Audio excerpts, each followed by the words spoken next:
Uma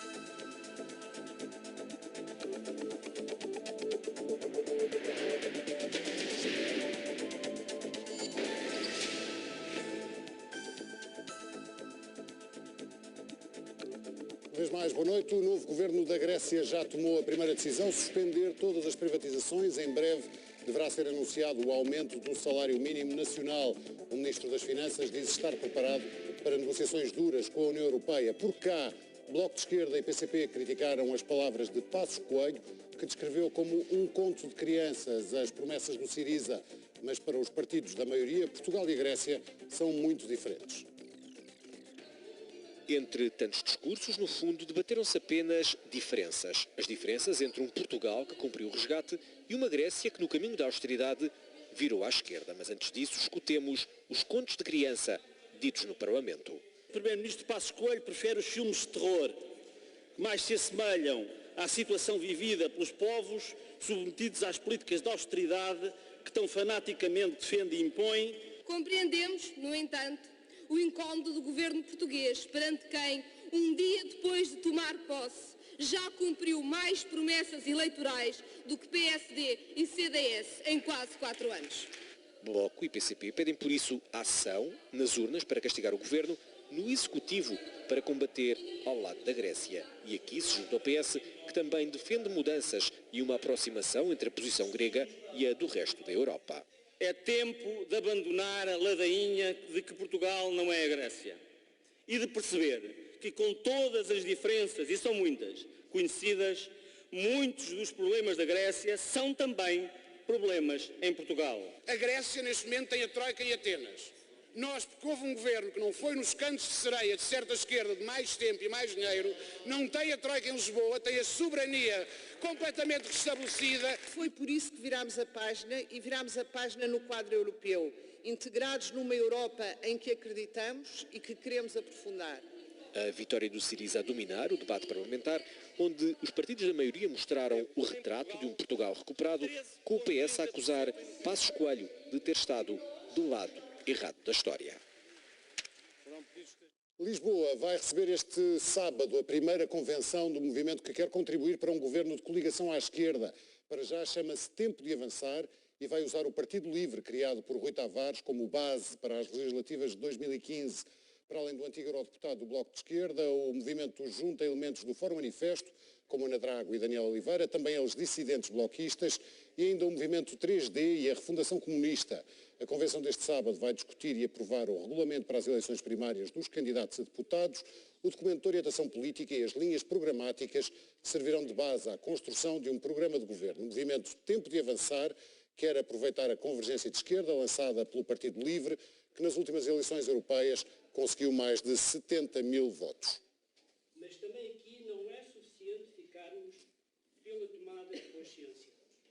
É imperativo agir no sentido de aliviar o fardo financeiro. Comigo a Daniel Oliveira, jornalista, comentador político, foi fundador do Bloco de Esquerda, depois do Fórum Manifesto, é um dos rostos da candidatura cidadã Tempo de Avançar, que reúne a sua convenção, como se disse, convenção fundadora no próximo fim de semana em Lisboa. Boa noite, Daniel Oliveira, bem-vindo. Avançar, Tempo de Avançar, é avançar para o poder a todo o custo? Não, não é avançar a todo o custo. É avançar para mudar a governação do país. Nós vivemos um tempo especial e não é possível os cidadãos, com mais ou menos atividade política, continuarem a pensar a política como se pensou até agora. Portugal perdeu, nos últimos 4 anos, perdeu 400 mil empregos. Portugal perdeu 7 mil milhões, o PIB português perdeu 7 mil milhões. A população portuguesa reduziu-se em 200 mil pessoas. Portanto, nós vivemos um momento de emergência nacional. E quando se diz é tempo de avançar, quer-se dizer que já não é possível continuar a haver quem se bata e generosamente se bata pelos portugueses, pelos direitos sociais, pelos direitos humanos, em alguns casos estamos a falar disso, e depois diga, mas não, o poder não tem nada a ver comigo. O que significa, nós temos tido à esquerda, temos tido dois tipos de postura. Aquelas forças que querem governar, mas não querem mudar. e aquelas forças que querem mudar, mas não querem governar. Estão no conforto do protesto, como disse António Costa. Porque é um conforto. E o conforto do poder que se limita a gerir a inevitabilidade também é um conforto. Mas são confortos de igual natureza. Mas o objetivo desta plataforma, desta frente de esquerda, é uma aliança com o Partido Socialista? Não. O objetivo é mudar a governação do país. Porque é bom, não, mas é que é bom não confundir o que são objetivos. Colando-se ao Partido Socialista? Não se colando ao Partido Socialista. Se colasse ao Partido Socialista, concorreria com o Partido Socialista e não concorre, e não é por acaso. Não concorre porque quer e está a construir um programa de governo que será seguramente diferente do Partido Socialista, provavelmente em muitas coisas muito diferente do Partido Socialista, e candidata-se, como aliás todos os partidos se devem candidatar, não se candidata à oposição. Candidata-se ao governo, é o que é normal os partidos fazerem, candidata-se ao governo. Depois das eleições, a diferença é esta. Depois das eleições, está disponível para construir os diálogos necessários para uma governação que mude o país, e esse apelo que faz não faz ao Partido Socialista. Faz ao Partido Socialista, faz ao Bloco de Esquerda e faz ao PCP. São apelos a todos para que assumam as responsabilidades, como o Syriza assumiu na Grécia, assumam as responsabilidades de mudar a governação deste país, tendo em conta os votos que tiverem. Uma coisa é certa, quanto mais votos este movimento tiver, mais força terá para determinar a governação do país. Fazer apelos ao Bloco de Esquerda numa plataforma onde muitos são dissidentes do próprio Bloco de Esquerda são apelos que têm a resposta dada à partida. Eu vou-lhe dizer do meu lado. Agora, eu não sou dissidente do Bloco de Esquerda. Eu sou um cidadão que foi militante do Bloco de Esquerda. E que sim. Mas isso não é uma definição política. Eu tenho respeito pelo Bloco de Esquerda e pelo PCP. Tenho respeito, tenho muita proximidade política em muitos assuntos. Tenho esta divergência central e quando se faz estes apelos cada um assume as suas responsabilidades. É isso que eu digo. E este apelo inclui também o Partido Socialista, no sentido que o Partido Socialista terá que assumir as suas responsabilidades e não mais ter o argumento de dizer nós não governamos de uma forma diferente porque não temos com quem conversar. Haverá com quem conversar, serão conversas seguramente difíceis, porque, corrigindo a frase que disse no início, não é a todo custo, as nossas posições, e nós vamos construir o programa a partir de agora, e já vamos aprovar as linhas programáticas e vamos construir um programa com a participação dos cidadãos, o nosso programa será muito claro nos nossos objetivos. E o objetivo não é o poder, o objetivo é fazer cumprir um programa para um país que vive um momento de decadência e um momento de tragédia nacional que tem que ser revertido. Mas para isso o objetivo então de puxar o PS para a esquerda? Eu não sou rebocador. Eu não puxo ninguém para a esquerda ou para a direita. O PS saberá de si, o Bloco saberá de si, o PCP saberá de si. Mas tem de haver cedências de parte a parte. Com certeza. Qualquer diálogo implica cedências. A cultura de compromisso é uma cultura que tem que existir, que tem que passar a existir, não é só na esquerda, tem que passar a existir. É uma cultura de compromisso, não é uma cultura de consenso. Não é a mesma coisa. Os compromissos fazem-se tendo em conta o peso político que cada um tiver. E os diálogos têm várias partes. Por isso é que eu gostava que o Bloco de Esquerda e o PCP também estivessem empenhados em participar num governo de esquerda, exatamente porque fariam... Eu não quero puxar o PS para a esquerda, onde o PS está, é um problema que o PS e os militantes do PS resolvem. Eu quero puxar a governação deste país para a esquerda. Isso é que me interessa. Sim, mas durante muitos anos, como sabe, o PS foi acusado pela esquerda de governar à direita. Eu vou dizer uma coisa. Quando eu digo que vivemos um momento novo, é que às vezes eu sinto que nós vivemos um momento novo, os portugueses sentem que vivemos um momento novo, mas a política parece que não se dá por isso. Nós vivemos um momento novo, o que significa que eu tenho imensas críticas a fazer ao Partido Socialista, tenho mesmo muitas, aliás, as que fiz ao longo da vida não mudaram, são as mesmas.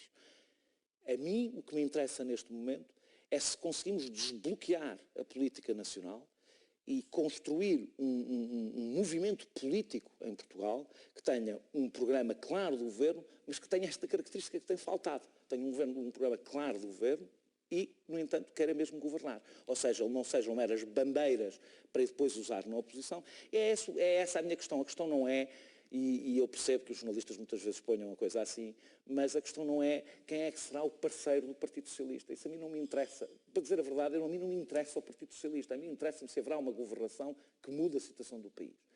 E interessa-me... Sim, mas temos de ser pragmáticos. Com certeza, e sou pragmático e por isso sei que é improvável que este movimento consiga... maioria absoluta. É improvável e, portanto, estará disponível para dialogar com os outros. E estará disponível para dialogar com quem quiser dialogar. Se o Partido Socialista quiser dialogar, com certeza. Se o PCP quiser dialogar, com certeza. Se o Bloco de Esquerda quiser dialogar, com certeza. Não será seguramente com os partidos que estão neste momento no governo, porque esses tiveram estes 3 anos para destruir o país, não precisam de mais. Essa disponibilidade para governar com o Partido Socialista, que é o partido da alternância... esta disponibilidade para governar. Sim, mas com o Partido Socialista, voltando ao pragmatismo com o qual concordou, essa disponibilidade para governar não é um encorajamento ao voto útil, ou seja, se as pessoas sabem que esta plataforma está disponível, porque é que vão votar na plataforma e não vão votar logo no Partido Socialista? Porque vou repetir, porque a questão não é a disponibilidade para governar, a questão não é o Partido Socialista. Esta plataforma vai apresentar um programa político claro. Um programa político claro em relação à reestruturação da dívida, um programa político claro em relação à defesa do Estado Social, com propostas claras sobre a defesa do Estado Social, em relação ao reequilíbrio fiscal, que é fundamental garantir neste país, num dos países mais desiguais da Europa, e vai ter uma agenda, essa sim, fraturante, fraturante nas questões sociais e políticas que atrasam este país.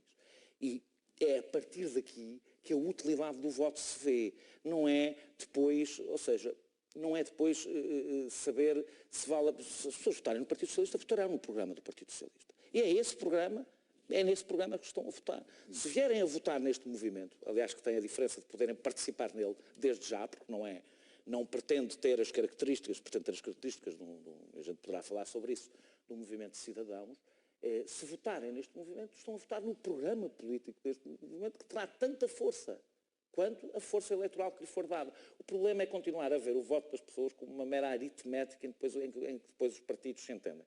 Uma das decisões desta Convenção deverá ser, pelo menos está proposto, que assim seja, que qualquer tipo de entendimento de governo a seguir às eleições passará por uma nova Convenção de Cidadãos deste movimento.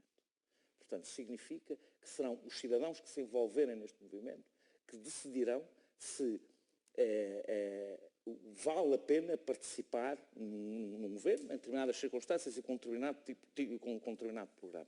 Quer isto dizer que qualquer movimento político que se apresenta e que não se apresenta para distribuir, para receber lugares, apresenta-se estando disponível para estar na oposição e estando disponível para estar no governo. Um dos problemas é que à esquerda temos tido partidos que só estão disponíveis para estar na oposição a qualquer custo, e mesmo que o país sofra com isso, e temos tido o Partido Socialista que quer estar no governo a qualquer custo e muitas vezes sem grandes preocupações do que é que faz com o poder. Também se tem ouvido dizer que esta iniciativa vem enfraquecer a própria esquerda, uma vez que a vem pulverizar, vem distribuir os votos, vem pulverizar os votos. Pelo contrário. No sentido que, seguramente, se há coisa que não se pode dizer deste movimento, este movimento junta, e coisa raríssima em Portugal, existia um partido, o Partido Livre já existia, o movimento Fórum Manifesto integrou o Bloco durante 15 anos, é anterior, tem cerca de 20 anos, originalmente a Política 21, a Renovação Comunista e o MIC Porto, que é o movimento do Porto. A Fórum Manifesto, quando saiu do Bloco de Esquerda, podia-se ter formalizado como partido político. Isso sim seria a pulverização. Nem sequer se formalizou como partido político porque existia um partido político com o qual as conversas começaram a fazer. Porque considerámos que o que era fundamental é criar um movimento de cidadãos em que esse partido político, por assim dizer, uma liberdade de expressão, emprestasse o capital que tem, que é ter um partido político, e pudéssemos construir. Portanto, não houve nenhum esforço de pulverizar, cada um criar o seu partidinho. Pelo contrário, o que houve é uma tentativa de juntar todos os que estão disponíveis para esta ideia muito clara. Nós queremos mudar a governação deste país. Tem alguns sinais da parte do Partido Socialista de que esta disponibilidade é bem-vinda? Os sinais para participar ou não participar na mudança da governação do país vão ser dados pelos eleitores. Eu não acredito em boleias, eu não acredito em favores, eu acredito... Sim, mas eu estou a pensar depois das eleições, obviamente. Depende do nosso peso eleitoral. Ou seja, o que eu quero dizer com isto significa que eu não acredito que quem queira um lugar de ministro à boleia do Partido Socialista ou de qualquer outro partido, entra para esse partido ou apoia como independente. Nós sabemos como é que se faz, vai-se para as comissões de honra, o que se queira. Não é esse o nosso objetivo e não é seguramente o meu objetivo. O objetivo é, como disse, mudar a governação do país, coisa que o Partido Socialista até hoje nunca fez. E, portanto, queremos, a diferença que podemos fazer é a diferença que os partidos que nunca quiseram participar na mudança do país, participando no poder, que é normal que os partidos o façam, mas com o objetivo de mudar a governação do país. Isso depende de votos, não depende da disponibilidade do Partido Socialista. Depende de votos. O Partido Socialista pode estar muito disponível. Se nós formos completamente irrelevantes, a disponibilidade do Partido Socialista não interessa para nada. A indisponibilidade do Partido Socialista também não interessa para nada se este movimento tiver força política. E é isso que interessa, não é os negócios e as conversas entre os partidos. Sendo que ainda não sabemos muito do que pensa a nova direção do Partido Socialista fazer depois das eleições. Não sabemos muito sobre o que pensa a direção do Partido Socialista, e eu acabava a frase aí. Essa é uma das coisas que temos que este ano que falta ajudará, espero eu, a clarificar, é porque nós não sabemos, na realidade, imensas coisas sobre o que o Partido Socialista pensa, e um dos nossos objetivos não é que o Partido Socialista esclareça, isso é um problema mais ou menos do Partido... Não, isso é um problema do Partido Socialista e dos eleitores do Partido Socialista. Nós vamos contribuir para o esclarecimento no debate político nacional. Portanto, vamos contribuir com propostas concretas, com um discurso claro sobre o que é que queremos para o país e sobre quais são o que nós consideramos os bloqueios do país, e com isso podemos contribuir, provavelmente, para a clarificação de todo o debate político, esperemos que sim. Por exemplo, em relação ao Tratado Orçamental. Sim. Em relação à nossa posição sobre o Tratado Orçamental... Assinado pelo Partido Socialista. Eu vou dizer, quando eu continuo aqui a dizer a nossa, a convenção será no sábado e, portanto, veremos se a nossa posição é aquela que eu estou a dizer. Mas a sua, pelo menos. A minha. Claramente, eu considero o Tratado Orçamental uma aberração política, um absurdo do ponto de vista financeiro e económico, e a posição é esta. O Tratado Orçamental...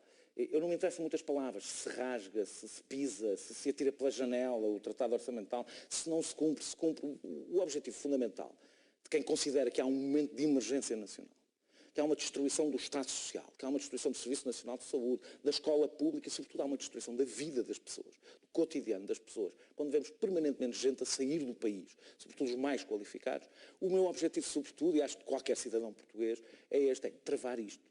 E, portanto, interessa-me o fim, não me interessa tanto o meio.